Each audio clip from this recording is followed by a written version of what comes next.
یہ ایک چھوٹا سا گاؤں ہے۔ یہ چھوٹا سا گاؤں بہت خوبصورت ہے۔ اس گاؤں میں ایک گھر ہے اور وہ گھر چھوٹا سا بہت خوبصورت ہے۔ اس گھر میں ایک لڑکی بھی رہتی ہے۔ وہ لڑکی بیچاری بہت کالی ہوتی ہے، جس کی وجہ سے اس لڑکی سے کوئی کھیلتا نہیں ہے اور وہ اسی وجہ سے بہت اداس رہتی تھی۔ کوئی بھی اس کے ساتھ کھیلتا نہیں تھا، کسی کو بھی فون کرنے میں ہچکچاتی۔ ایک دن وہ اداس کھڑی ہوئی تھی۔ وہ سوچ رہی تھی میں بھی اپنے دوست کو فون کرتی ہوں۔ وہ اپنے دوست کو فون کر کے کہتی ہے کہ دوست، تم میرے ساتھ کھیلو گے؟ میرا بہت دل کر رہا ہے۔ اگر تم کھیلو گے تو مجھے بہت مزہ آئے گا۔ میرے ساتھ کوئی بھی نہیں کھیلتا، پلیز تم کھیلو۔ لیکن آگے سے اس کے سارے دوست اس کو منع کر دیتے تھے۔ اس نے اپنے بہت سے دوستوں کو فون ملایا، لیکن کسی نے بھی کھیلنے کے لیے حامی نہیں پڑی۔ پھر وہ اداس ہو گئی۔ اس طرح اکیلے رہتے رہتے اس کو سارا گھر کاٹنے کو دوڑتا تھا کہ وہ بہت اکیلی ہے اور سارا گھر ایسے جیسے وہ اس کو کھانے کو دوڑ رہا ہو۔ وہ بہت ڈری رہتی۔ وہ اداس لڑکی ایک جنگل میں پہنچ جاتی ہے۔ وہ بیچاری لڑکی جنگل میں اکیلی کھڑی ہوئی تھی۔ وہ بہت کچھ سوچ رہی تھی، بہت اداس نظر آ رہی تھی۔ وہ لڑکی اپنے آپ سے باتیں کیے جا رہی ہوتی ہے۔ وہ کہتی ہے کہ کاش میرا بھی کوئی دوست ہوتا، کہ کاش میں بھی کسی کے ساتھ کھیلتی، لیکن ایسا نہیں ہے۔ وہ اپنے آپ سے بڑبڑاتی رہتی ہے۔ وہ من ہی من میں سوچتی ہے کہ سارے دوست اسے کالا کالا کہہ کر منع کر دیتے ہیں۔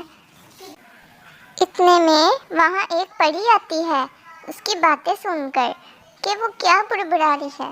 وہ اس کی باتیں سن لیتی ہے۔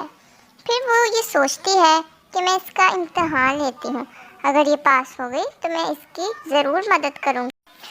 پری ایک بوڑھی عورت کا روپ لے لیتی ہے۔ وہ نیچے آتی ہے۔ وہ اس بچی کے پاس جاتی ہے جو وہاں کھڑی بڑبڑا رہی ہوتی ہے۔ وہ اس کے پاس آتی ہے اور اس سے کہتی ہے کہ بیٹا میری کچھ مدد کر دو، میں بہت بھوکی ہوں، کیا تم میری کوئی مدد کر دو گی تاکہ میرا بھی پیٹ بھر جائے؟ یہ کہہ کر وہ خاموش ہو جاتی ہے۔ لڑکی اس سے کہتی ہے ٹھیک ہے، میں آپ کی مدد کر دوں گی۔ پھر وہ اس کی مدد کر دیتی ہے، جس کی وجہ سے وہ بوڑھی عورت یعنی کہ پری بہت ہی خوش ہوتی ہے۔ پری اپنے اصلی روپ میں آ جاتی ہے۔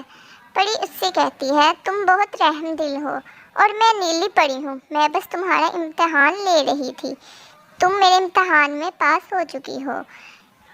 اچھا میں نے پہلی بار پری دیکھی ہے، میں آپ کو دیکھ کر بہت خوش ہوں۔ وہ یہ کہہ کر اس سے بہت سی باتیں کرتی ہے۔ نیلی پری بہت خوش ہوتی ہے۔ پھر بچی چپ کر جاتی ہے۔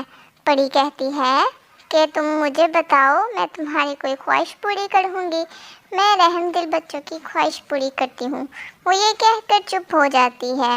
پھر بچی بولتی ہے کہ آپ مجھے وائٹ کر دیں، میں کالی ہوں اس لیے میرا دوست یا کوئی بھی دوست میرے ساتھ نہیں کھیلتا۔ وہ اتنا کہہ کر چپ ہو جاتی ہے۔ اچانک سے اس بچے کا ڈریس چینج ہو جاتا ہے اور وہ بہت ہی وائٹ اور سندر ہو جاتی ہے۔ پری وہاں سے چلی جاتی ہے اور وہ بچی بہت ہی خوش ہو جاتی ہے۔ پری دور سے کھڑی اس کو دیکھ رہی ہوتی ہے کہ بچی کتنی خوش ہو رہی ہے۔ تو دوستو، آپ کو نیلی پری کی کہانی کیسی لگی؟ اگر اچھی لگی ہے تو چینل کو سبسکرائب، ویڈیو کو لائک اینڈ کمنٹ کر کے بتائیں کہ نیلی پری آپ کو کیسی لگتی ہے۔